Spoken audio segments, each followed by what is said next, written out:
Welcome to the Archmage's Gate playtest video. In this video, we'll demonstrate how this solo RPG adventure works by playing through the demo version, which is currently available for everyone to download on our Gamefound page. The final product will be released in a physical format, featuring many additional components, such as world map, which is here as well.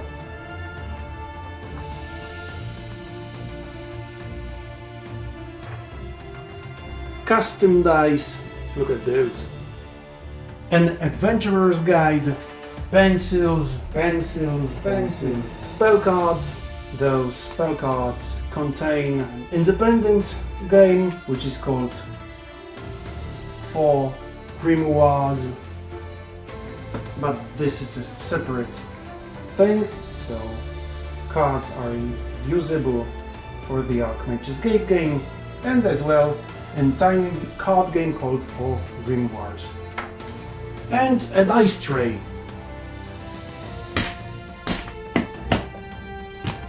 For those who prefer digital, a simple PDF version will also be available. For example, you can just download this on your external device and everything is here. The game system is inspired by the most popular tabletop RPGs, making it very easy to pick up.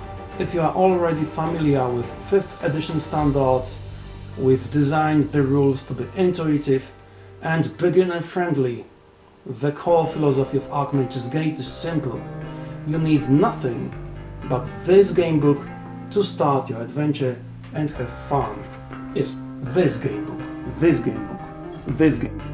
Now, let's talk about the rules. Archmage's Gate is built on a streamlined version of the 5th edition D&D engine. If you ever played a tabletop RPG, you'll feel right at home with the 6 core ability scores: Strength, Dexterity, Constitution, Intelligence, Wisdom, and Charisma. The system uses familiar mechanics like DC, difficulty, class checks, and saving throws. To succeed, you simply roll a d20, add your relevant ability modifier, and try to meet or beat the target number. It's designed to be fast-paced, so most mechanics are introduced naturally as you explore. In this playtest demo, you will be stepping into the boots of a pre-made character named Lydia. She is a level 1 node with a background as a performer, equipped with a short sword, a shield and chainmail.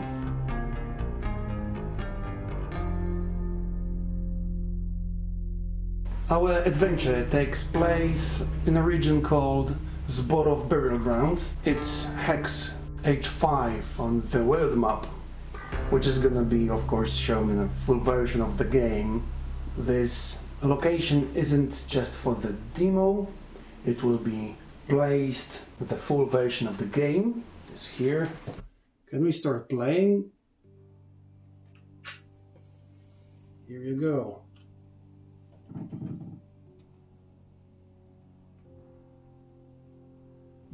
Nice.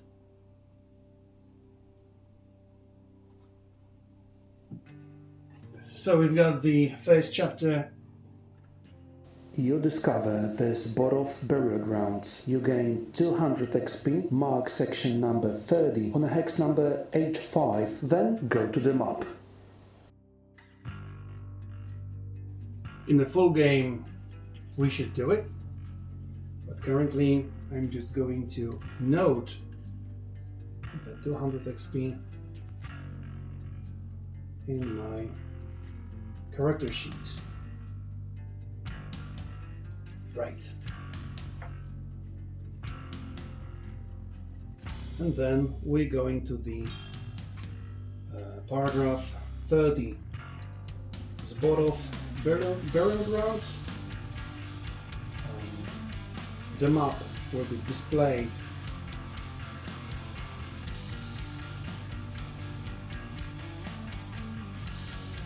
So we need to check every point that the first place I could visit is the 37.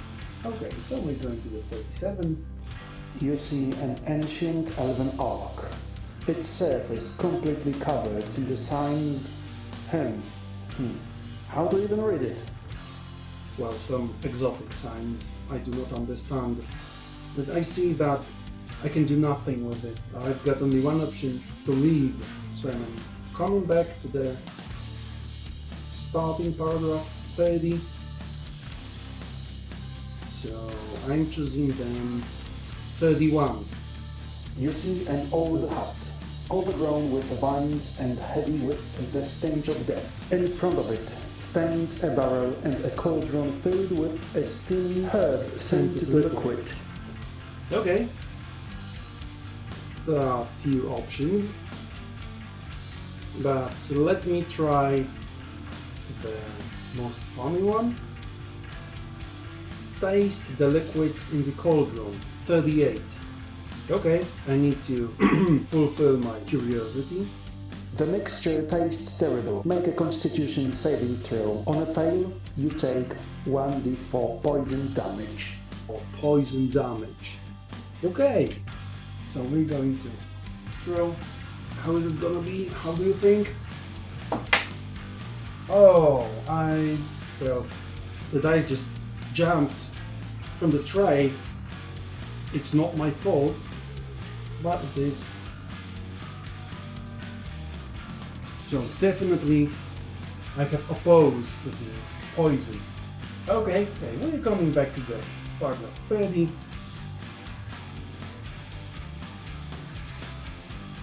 We are on the 30 again. Well, I would come back to the 31, because maybe there are other interesting things. Well, I can open some barrel. So we're going to the 36. Inside the barrel, you find a bag of pipewood worth 10 gold pieces. Nice. So this is important information. As you see in this paragraph, item is written in a bold font. So that means I can bag this to my inventory and use it later. So I can write the bag. What should we do next? Do you have any guesses? I think I'm coming back to the 31 again. I want to go to the hut and see what awaits.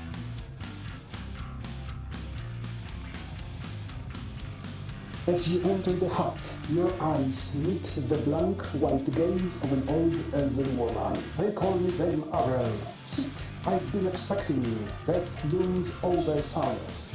The dead rise, ghosts awaken, and the wind of change begins to howl at night. It is written in the prophecy, Fern uta beit loda. The dead will rise, Urn Geradal kol yodat. The king will return, and you are the chosen one, a thread in the weave of fate. So what can I say? The alternatives are really interesting, because here you can be just absolutely polite person, friendly to the NPCs, but as well you can be, well, a bad person. This sounds very honorable, but I am only a prisoner of the Empire who agreed to serve as a scout as a part of my parole. Shouldn't the chosen one you speak of be someone of higher standing? This is the alternative I want to pick, but before we go further, I need to explain one thing. The main character is the ex-prisoner sent by the Empire to investigate the undead activities noted in places all over the Saros province. So I'm picking 49. As the old crone weds the young prince with no regret, with no glory. As the smallest grain of desert dust turns silence into a raging storm. As the mightiest king chokes to death on a single tiny cherry. So shall the chosen one come, in humility and weakness, to bring salvation to all the land of Saros. The Arn uta beit loda, Urn Geradal kol yodat. This is the prophecy. The noble houses cling to their wealth and power. Because of that, they fail to see the threat that looms over us all. She adds, So I feel like I'm responsible for rescuing whole world. Nice. But how am I supposed to take responsibility for the very people who imprisoned me and stripped me of status? I will be lucky if I even return to the castle alive. This is the alternative I want to take. But the other thing is, you can be an unpolite person as well. You can say, I will show you my prophecy, old trump. And you can attack the old women. So this is why we've got stats block in another paragraph 50. But, well, we are not going there. Okay, so what is her answer? A great windstorm uproots mighty trees, yet barely bends the reeds.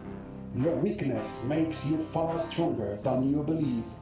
This is so deep. Okay, of course we can attack Dame Arrow. Let's see how weak I am. We're not going there. Thank you for your guidance, Dame.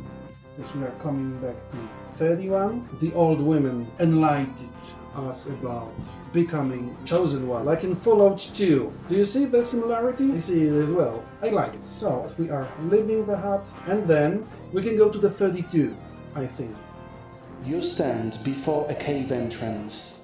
Large animal footprints lead clearly into its dark interior. Okay, so we are entering the cave. As you enter the cave, damp cold surrounds you. Under the high ceiling, bats flit among the stalactites. Blood stains mark the ground, leading toward a body lying at the far end. Its face, resembling that of a black panther, stares at you with lifeless eyes. In the dead figure's hand rests a piece of parchment carved with the following text. I must reverse my life. I can't live in the past. Then set my soul free, belong to me at last. Klatra.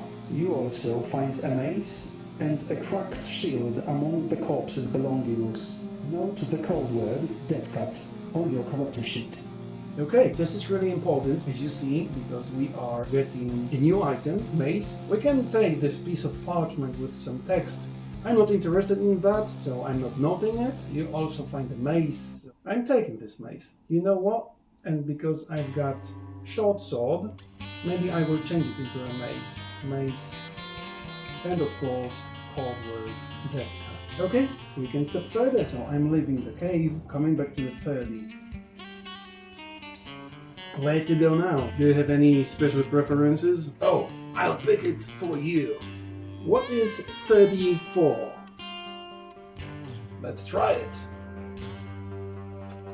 It is likely an ancient elven shrine. An inscription is carved into the large pillar, now overgrown with vines. Blah blah blah blah blah blah blah. I cannot spell it even. Okay, I can look around the shrine to see if I can find something useful. 39. You find a hidden stash with a scroll of Shield of Faith and a potion of healing. Okay, I'm taking it. All those items I'm writing on my inventory slot. Scroll of Shield of Faith. So maybe it will be useful during some fight. Well, my character sheet doesn't look good. We're coming back to the root. What is left? As you see, the 33 is absolutely on the corner of the map, and it looks for me like a place where you can get some additional experience. You see an old willow, likely long dead. Strangely, its bark forms something that looks like a face.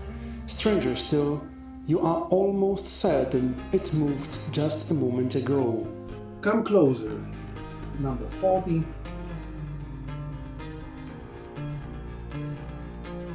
As you approach the willow, it opens its mouth and speaks. Nagada Luistine, I am the keeper of wisdom. So I can say, I am worthy of your wisdom. Make a 10 wisdom check. Success, go to the paragraph 42. Fail, the willow lashes out and strikes you in the face with a branch, dealing 1d4 damage. oh, we're trying to... Do I have any modifier for wisdom? +1. I've got 4 on my dice. And the willow lashes out and strikes you in the face with a branch, dealing 1d4 damage. Okay, so we are using the 4 damage. I have taken 1 damage. Note that my maximum hit points is 20, now I've got 11, coming back to the root. So the paragraph 35 is the last one. So we're going there. You stand before the gate of Zborov Cemetery. If the box is ticked, go to 43. If not, read on.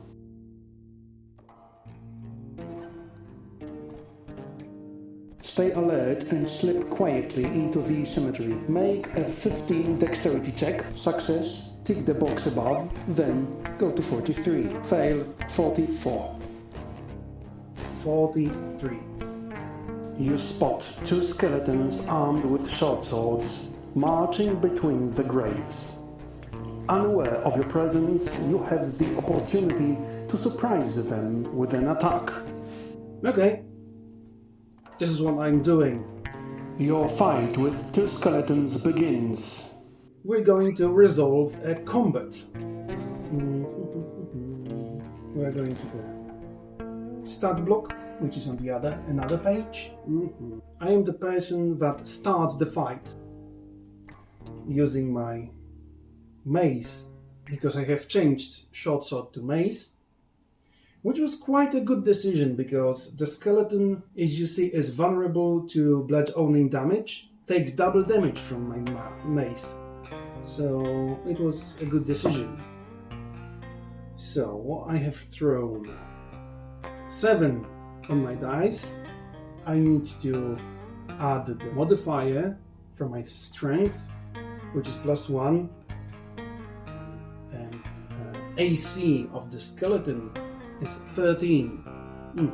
I didn't hit anyone, but currently they've got their own chance, so I'm rolling for the first skeleton. 13, but my AC is 18. He needs to try another turn. Another skeleton. 3, not enough. Second round of fight. Ooh, 19. Nice. So, 19 plus 1 is 20, the first skeleton. Mace deals 1d8 damage, so I'm using d8 dice. I have thrown 3, which is nice because every skeleton is vulnerable to bludgeoning damage. So to 3 we are adding my modifier from strength, which is +1. As you see, we need to double it, so skeleton takes 8 points of damage. What is the HP of every skeleton? 5. So one of the skeleton is, I cannot say dead, but okay, it is lost. The another skeleton can still fight, so I need to roll. 9. Okay, still not enough to get me. The third round.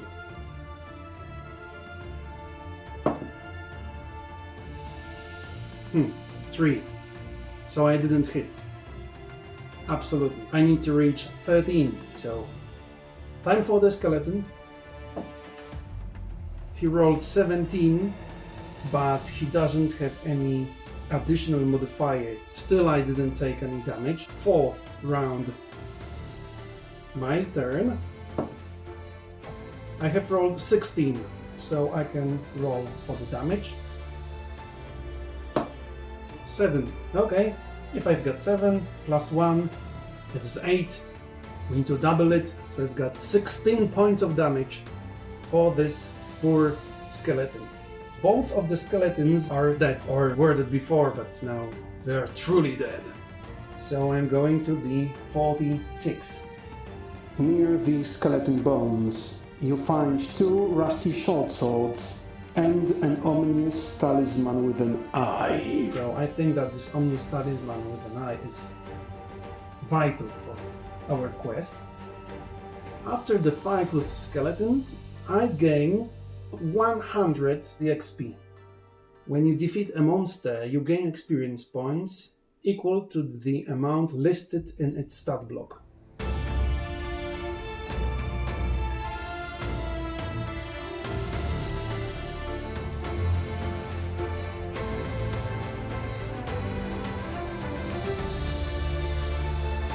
Each time you accumulate the required amount of experience, see the table below, we've seen it before, you level up.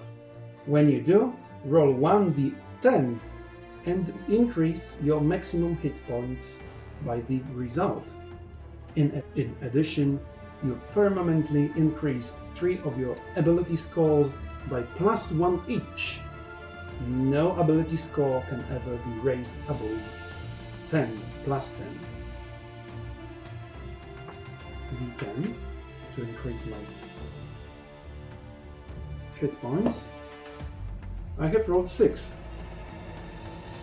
My maximum hit points instead of 12 is going to be 18.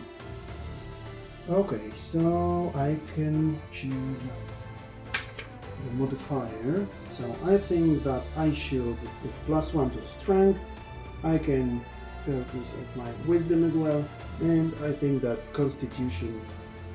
So that was the sample of our game. I hope you enjoyed it. You can test it by yourself. Download it.